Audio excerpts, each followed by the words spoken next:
Alright, so for today's video, pupunta tayo sa may IKEA sa Festival City para mag-iftar and i-celebrate na rin ang tagumpay ng Dubai Sports Camps. So ito yung team and since naubusan kami ng buffet slots, nag-a la carte na lang kami.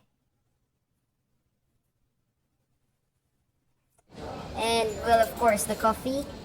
Ayan siya. Per token na pala siya ngayon. And after the iftar, as usual during Ramadan, nakakapagod. So, uwi na tayo. Kasi malayo pa yung uwian natin. Matraffic pa. Pero kita mo naman, buhay na buhay pa rin ang Dubai.